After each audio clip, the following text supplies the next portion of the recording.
So I've been, it's Thursday morning, October 12th. Tomorrow's Friday the 13th.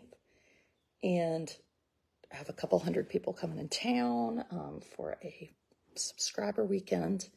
And I've been really busy, and I haven't talked about Israel, Hamas, Gaza. And so people have been saying, like, you're talking about all these things and you're not talking about, like, the biggest thing happening in the world.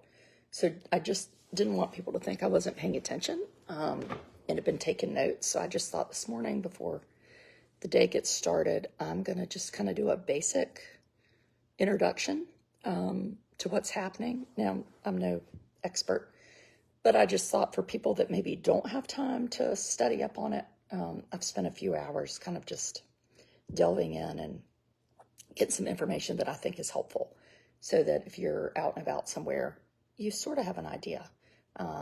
And then we're going to talk about some things. We have about 20 minutes. We're going to talk about some things that we're wondering too. I think we're all wondering things. So if you're not, if you don't know it, 1,300 people were killed in Gaza early Saturday morning. People were, or not in Gaza Saturday morning, in Israel Saturday morning. So 1,200 people were killed in Israel Saturday morning, and likely more than that, including 22 Americans. I think there's 17 still missing. So Saturday morning, people in Israel are getting up to start their day, and Hamas, which is known as a terrorist organization, and Hamas controls Gaza, which is an area that's about, how big is it? I can't remember the exact size, but there's 2.5 million people in there. It's very densely populated. And Israel, so anyway, we'll get to that. But on Saturday morning, they kind of break in. They've been planning this assault for 2 years, we understand now. Come into Israel and slaughter people in their house, slaughter children. And there's some debate of like, well, they didn't slaughter children. Well, they're dead children. So someone killed them. I think President Biden said he saw pictures or something of babies that have been decapitated, but there's no evidence of that. Your voice is raspy. That's because I talk a lot. So anyway, so Hamas has been planning this for 2 years. Iran supports Hamas. So Iran gives Hamas about $100 million a year.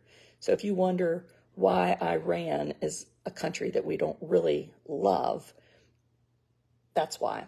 So the U.S. State Department in 2021 said that the group Hamas gets funding, weapons, and training from Iran. 25 miles wide. Okay, 25 miles by 6 miles.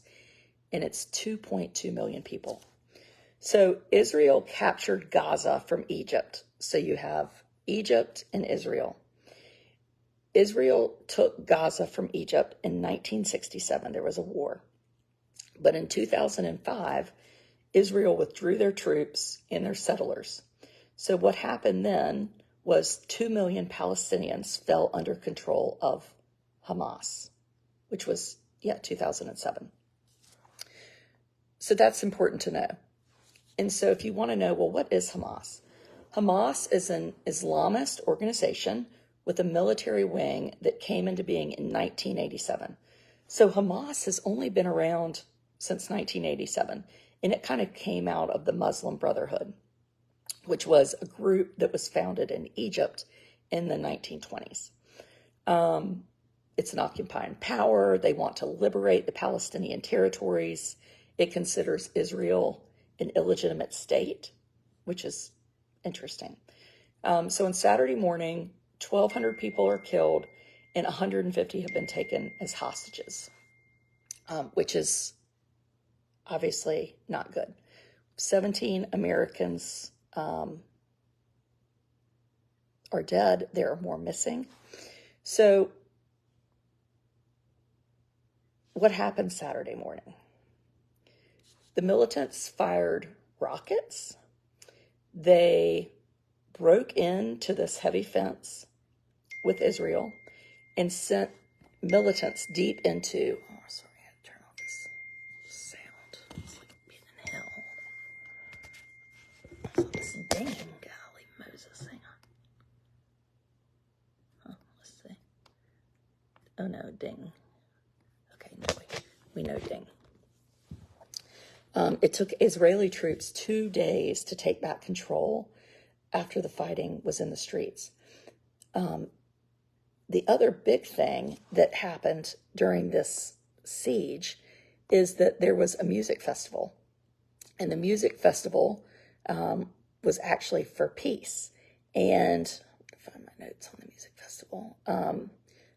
It's called the Supernova Festival, held in the Negev region.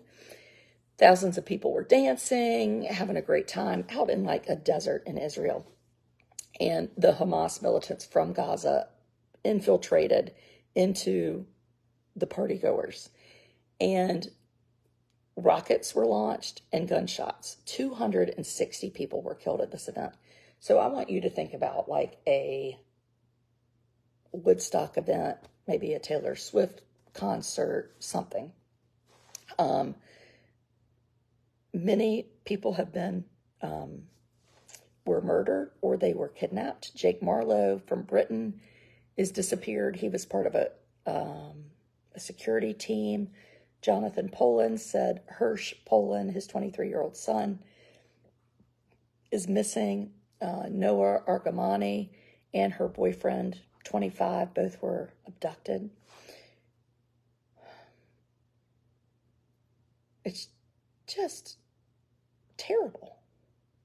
Terrible. Makes me thankful for the luxuries we have in the United States. Yeah, I think it's important for us to know what's happening in other parts of the world because it feels very far away. But what if this was your family? What if your family was getting up for breakfast and had milk on the counter and all of a sudden people came into your house and murdered you? And I think you're getting this like, well, why are they going over to Gaza and murdering people? I don't know. I don't think we ever want children to die, but I think Israel feels like they have no choice but to attack back. And I could see that, but I also feel like it's terrible too. I don't know. It's really, really tricky.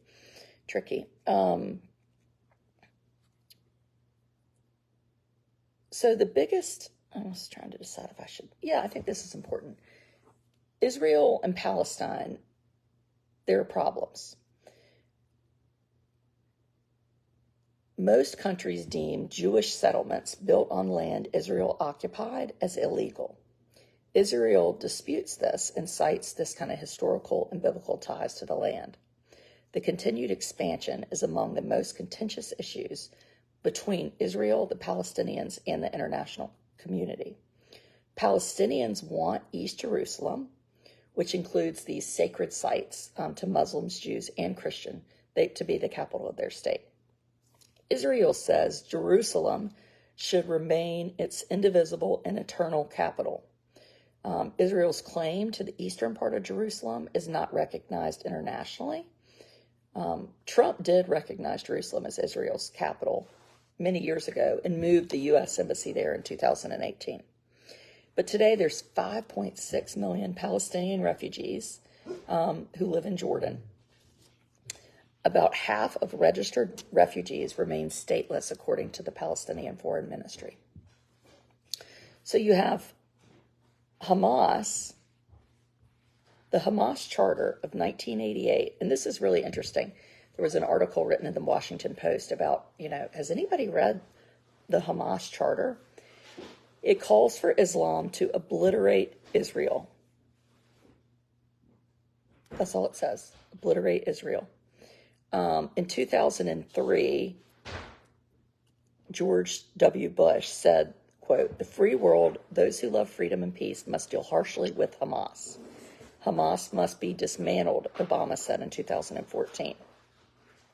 He also said, I have no sympathy for Hamas. I have great sympathy for ordinary people who are struggling within Gaza. And I think we all believe that, you know. Benjamin Netanyahu said on Saturday, we are at war. Israel will take revenge for this Black Day. But this charter that came out, I don't know if charters, the Hamas charter in 1988, it spells out Hamas's genocidal intentions. So what happened in Israel on Saturday is written in their charter of what they were planning to happen. So there was it really couldn't have been a surprise, you know? And this was in the Atlantic. So it says, the complete destruction of Israel as an essential condition for the liberation of Palestine and the establishment of a theocratic state based on Islamic law. The need for an unrestrained and unceasing holy war. The reinforcement of historical anti-Semitic theories. So these people hate Jews.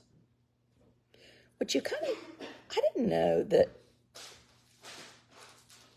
to me, like, people being Jewish is not it's hard for me to think that that's a problem, I guess. But so the Hamas charter changed in 2017. They changed it, and they started calling Jews Zionist, which is sneaky, but basically the same thing, right? I'm trying to think what else we need to go over. Oh, so this mother, and I think this is one of the biggest things for me. Andrea Mitchell is a host on MSNBC, and she was talking to a mother whose 2 children were kidnapped on Saturday morning. Her 12-year-old and her 16-year-old sons kidnapped. So she's talking to Andrea Mitchell, and Andrea Mitchell says there's some symmetry between this bloodshed committed by the terrorist group and Israel's military response, which I think we're all wondering, right? Like, should they go in and now they're killing children? But the mother said that Andrea Mitchell said to her, what are your feelings on the attacks against Gaza right now, alluding to these kind of civilian casualties in the Hamas-controlled territory. And here's what the mother of 2 kidnapped sons says. 2 kidnapped teenage sons, same age as my sons. You're looking for a symmetrical situation, and I must say it isn't, the mother told Mitchell. If you were dealing with a war who is between 2 countries, countries don't take children hostages. I'm sorry. It's against the laws of war. It's against humanity. It's against anything that we all believe in. Every time we have missiles shot at us, I used to say to my children they should be sympathetic towards the children of Gaza because they suffer a lot more than they do. I'm not sure I believe it now. And I must say the only worry I have now about the bombs in Gaza is the fact that my children are there, and I can't be sympathetic anymore. I can't be sympathetic to animal human beings. They're not really even human beings who came into my house, broke everything, stole everything, took my children from their bedrooms, and took them to the Gaza Strip. Israel has never done anything like that, and it would never do that. There is no symmetry.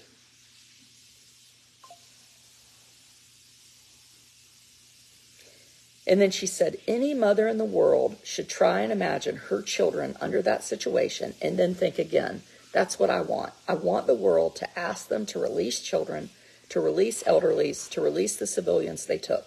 There's no reason to hold them there. They are not soldiers. They are not part of the war. They have nothing to do with it. This is the way a terror organization behaves. I'm sorry. There is no symmetry.